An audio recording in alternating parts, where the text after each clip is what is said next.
All right, welcome everybody to another podcast of A Message to Lightworkers, an interview series created for healing professionals to share their stories, their lives, and any tips that could help you along your path in your journey. Today we are visited by Dr. Charlyce Davis, who is a practicing physician with over a decade of experience in internal medicine. Currently, she's in active medical practice in Oklahoma City, Oklahoma. She is also a Reiki master with over 5 years of experience delivering hands-on and distance Reiki. She is currently teaching Reiki online at her website and soon to be a published author with an upcoming book, 21-Day Meditation Journey. Charlyce, I'm so excited to have you on today's episode. Thank you for having me. Thank you so much. Charlyce, tell me a little bit about your book coming up. So I have been advising mostly my clinical patients about meditation for years. Sometimes I even laugh because for some of them it's the first time that they hear it. But for me, it's like the thousandth time I'll say that sounds stress related. I'd like you to start meditation. It's not very difficult. Here's a way to do it. So it suddenly dawned on me, why didn't I, maybe spell out a way to make it a little bit easier to start meditation from my own perspective. So after just a few days of kind of, some brainstorming, I thought, I'll just, create a 21-day meditation journey, some quick exercises that anyone can do without any special anything other than just the desire to do it. And so I went ahead and got it done, and hopefully it should be on the final edits and ready to publish here fairly soon. And it'll be on Kindle, and it'll be available for print as well on through Amazon on Kindle. Awesome. And can you tell me a little bit about what's the benefit of meditation? So meditation has so many benefits, which of course I know you are more than an expert on the topic, but in terms of the things that I see and deal with in my clinical practice or in my Reiki practice, the number one thing, well, I don't want to say if they're number one thing, but the top thing that I feel meditation helps with, of course, is to quiet the mind by letting that breath slow down and letting the diaphragm do what it wants to fully expand the lungs. You can get that whole system to slow down and engage what's called the parasympathetic system, which lets the body heal and rest and recover and feel joy and digest food much more effectively than when that other system, the sympathetic system, is engaged, which we still need our sympathetic system. But that's when, you've got the fight or flight, there's a threat, you don't digest your food because you're preparing to run or fight or something like that. So I think one of the key benefits with meditation is that we can engage our parasympathetic, which is where our body wants to be most of the time. Love that. So you are a professional, like in the medical field. Why did you choose to start studying Reiki? Like what drew you to that? I know. I still laugh at it.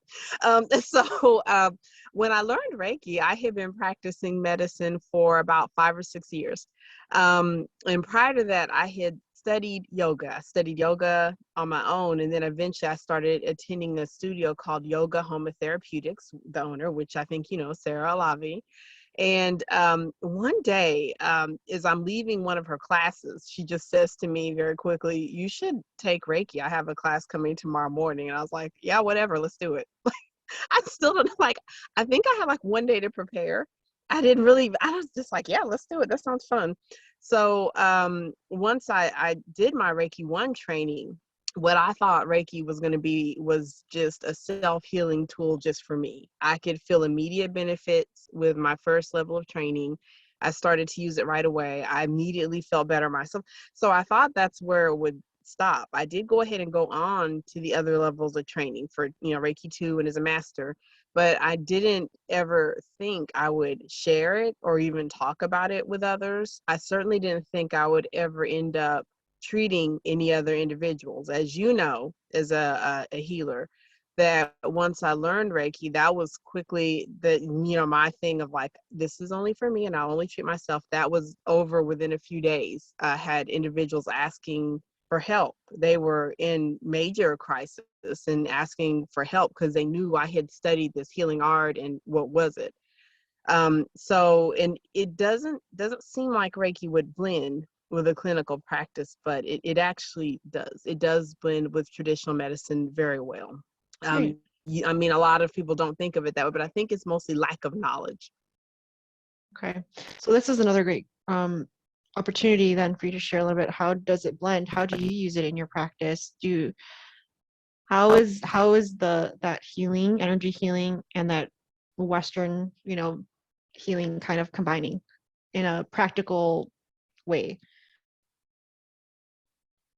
Oh, absolutely. So, I've had Reiki has played a role in my clinical practice a number of ways. There was a period of time I actually offered Reiki sessions in my clinic. And that was a lot of fun. It was the way we would actually do it. We just section out part of the time in the clinic where we knew it could be nice and quiet so that the patients coming for that could get that feeling more of like a healing center rather than a clinic. And did that for almost a year, and it was actually very nice. Day to day now, the way that Reiki plays a role, when I first meet a patient, and in clinical medicine, we call it taking a history. You take a history where you ask, what is the problem? What makes it better? What makes it worse? What is the timing of the problem? What is other symptoms that go with the problem? In traditional medicine, we take histories on a problem-based focus. But honestly, for the most part, and definitely since the pandemic of 2020, it is very difficult for people to express themselves. So being a Reiki practitioner, this is definitely where it steps in, where I can ask a person to share their history, and if I see they're having trouble, just sort of invoke that flow and use some intuition to ask some helpful questions that will take the pressure off of the patient to share every detail. If I just can, make observations of what I see in their aura and then gently ask, is this a problem? Is this a problem? So it definitely helps there. In the physical exam, it helps because for my interpretation of energy when I'm working with the human body, I tend to feel temperature. So if I feel temperature variations when I'm examining a patient, it helps me to focus on, oh, maybe this is a problem. I need to ask more about this area. Their solar plexus feels cold. I need to make sure they're not becoming diabetic. And then probably the most powerful place Reiki has helped me as a practicing physician is distance Reiki. When I've had a clinic visit that I didn't feel went well, if I have a situation that I feel I didn't handle well, didn't went well, I will send Reiki back to that visit. So later, when I'm thinking about it, I'll send Reiki to the visit for healing. And really every time when I've done that, when I feel like something didn't go well or the patient didn't do the very best, then I find out for whatever reason later that my interpretation was wrong. The patient actually feels like it went very well. Wow, I think you're kind of pioneering something here that I can't even put my finger on yet, but I don't know of many doctors that are doing what you're doing, and I feel like what you're doing is so cool. It's so awesome. It's needed, and it's very valuable because there's things that a machine can pick up, but when you're like a living being and you can feel something like right in front of you, like just instinctually, that's like a whole other level of doctor. That's a whole other level of healer. That's a whole other level of just giving a patient that opportunity, to kind of live a life that's a little bit more wholesome and healthy. So for us to have like modern equipment along with a very educated person, along with a little bit of training and energy healing, I think that's really powerful and really amazing. So thank you. Thank you. Hmm. Thank you. I hope that it's going to become commonplace. I don't feel at all remarkable. I feel that what's actually happening right now is the health system has massive gaps, massive deficits that need to catch up. So I mean, maybe I don't know if I'm trying to, I just think that I'm in my practice, having stepped outside of my traditional medical practice, that I can see where we're missing. The traditional hardcore science part does offer a lot. I mean, it offers so much.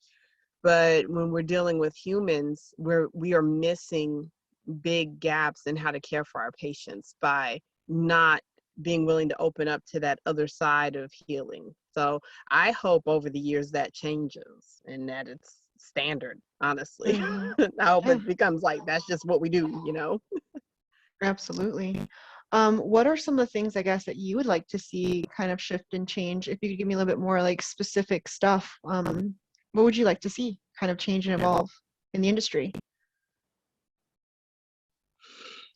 Mm, before the pandemic, I would have definitely answered that honestly quite differently, because I actually felt, of course, energy healing could be part of any hospital, clinic, any clinical setting should be freely available. As you know, I do see patients in a clinic, and so there is a safety factor now that we have to consider. And I still feel that an energy modality like Reiki could be powerful, probably even more powerful in this setting where distance healing could be really quite helpful, especially for patients that are quarantined because they have COVID.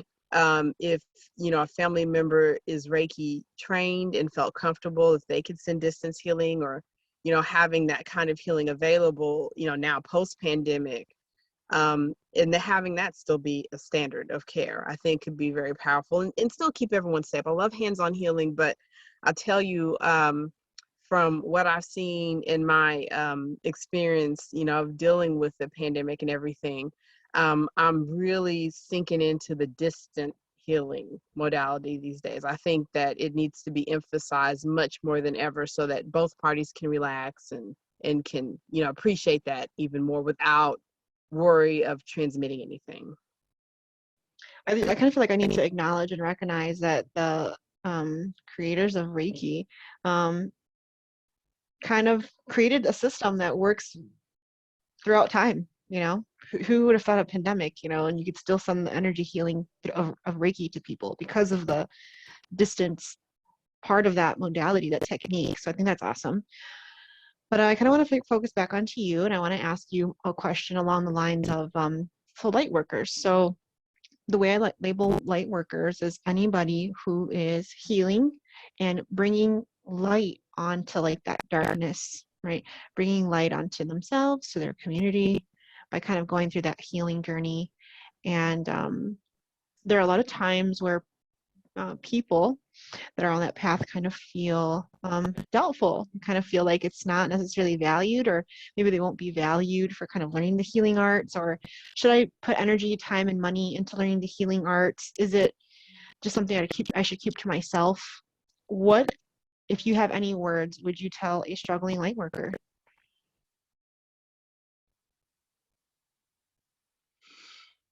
Hmm. So, the way that I often envision things in life is that, unfortunately, the world can have a lot of darkness. It can be darkness every direction you look. You might be looking forward, it's dark, backwards, it's dark, left and right, and you can't see. And of course, we can't all see each other. We may not know that you're next to another soul, you're next to another being because it's so dark. So it sure does make it a lot easier for all of us if those that have found their light will turn their light on. It just makes it a lot easier for all of us. Now, granted, when you turn on your light, you may be the only one in your little spectrum. You're maybe the only one in your part of the world.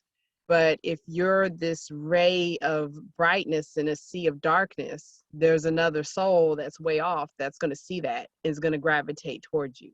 So if you're in a maybe situation where maybe your community isn't quite supportive or understanding, if you can just have faith, turn on your light, engage your light, I think that, or I know your community will show up, or you will find your community. But it's so much easier if you step out and show your light. I know it's a scary feeling. I think we've all been there. But yeah, if you'll just have faith, turn your light on, it's so much easier for the other light workers to find you.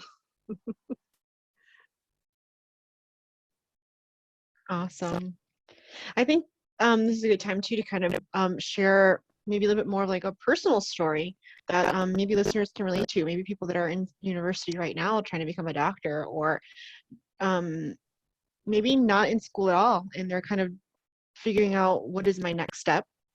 Could you share a story or an event that took place that really had the biggest impact on your path, like really had the biggest impact on like your spiritual journey even? That kind of caused you to move in a direction that really was helping you to fulfill your purpose. Okay. Give me a second, Bri. I'm old. Let me go through the chapters here. hold on. Okay. One story. Let's see here. You know, one story I think of now, granted, and I hope this is okay, Bri, you have to remember, I'm a practicing physician, so a lot of my experiences working with individuals are, they're pretty sad. People die. That's the nature of my job. Many years ago, when I was a resident, I was still doing my training in the hospital. And I had a particularly very, very busy night, very difficult night.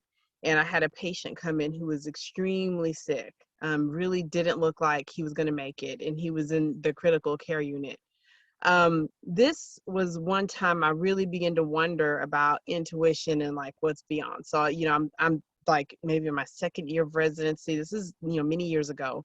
And I got him into the hospital and got his initial orders going. And then I had to step away to take care of another patient.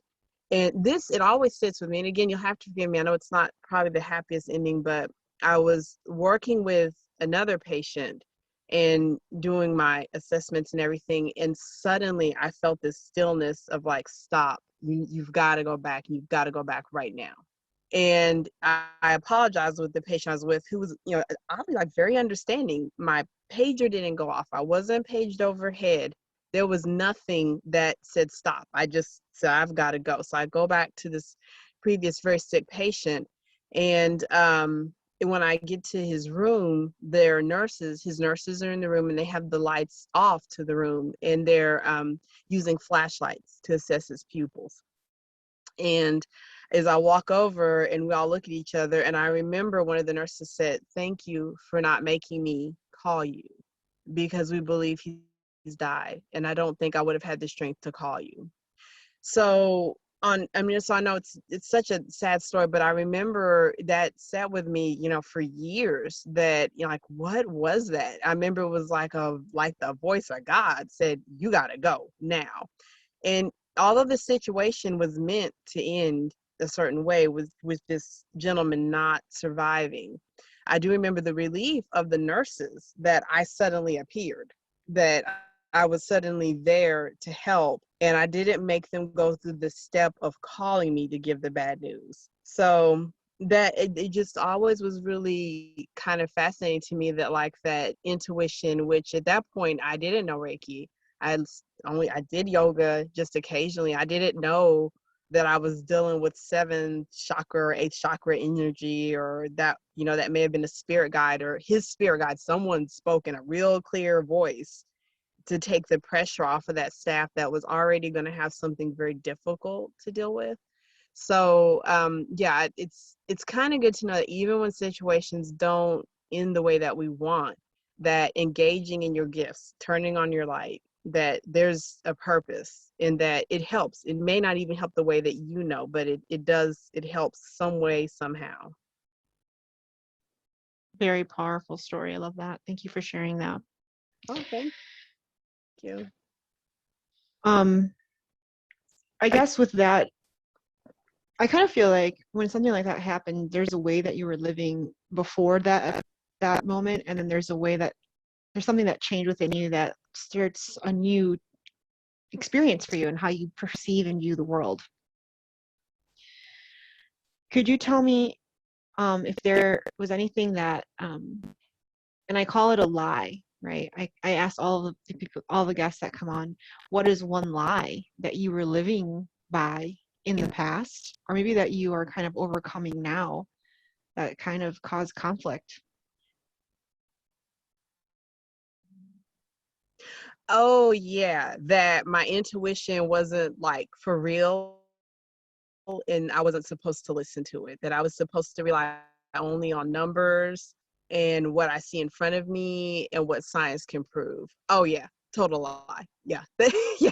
Yeah, that was definitely that the inner voice, or however, I know everyone calls it differently, but I know before then, especially when I was a younger woman, I would sometimes rely on that. And, but then especially like, in clinical settings when I couldn't back it up with facts, it's like, that was like put down. But definitely after that, I learned that like not only do you want to listen to that, you actually need to encourage that conversation and be very open to it as much as you can be, because that's not just, made up stuff. That's universal energy from a higher source that's there to help you. So, as much as you can tune into it, try to. Sometimes it might be hard, sometimes maybe you can't, your own mind chatter may be in the way. I think you were teaching me, Bri, about the solar, hold on, the sun ray, when you're in sun ray mode, which I love that you use that term. So maybe when you're more like a wonky worker, you can't tune into that, but that's okay. Just give yourself time, do some self-care, and realize that that inner whisper or whatever, that's actually like you're supposed to listen to that. Love that. Love, love, love that. Is there anything else that you really wanted to share as you're spending some time with us and our listeners today?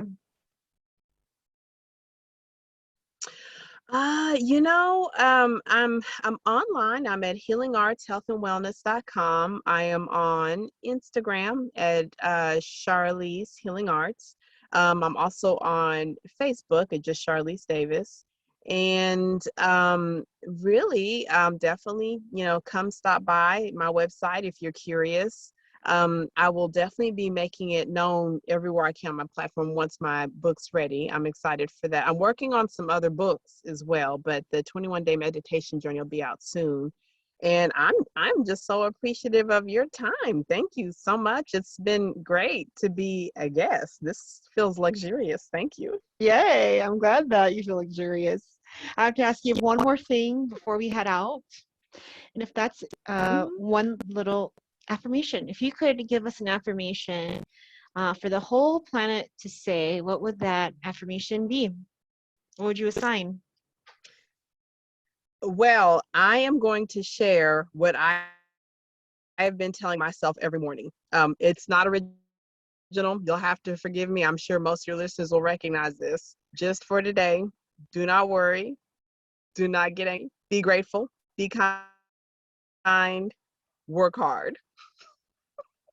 Awesome. I love it. I wanted to thank you again for visiting. And of course, all listeners, I'll be leaving all of Charlyce's contact information in the info box below. Please make sure you are sharing this message. Make sure you are subscribing and liking our channel so we can continue growing and spreading this light, this wisdom, and this inspiration. Thanks again for listening. And Charlyce, thank you for visiting.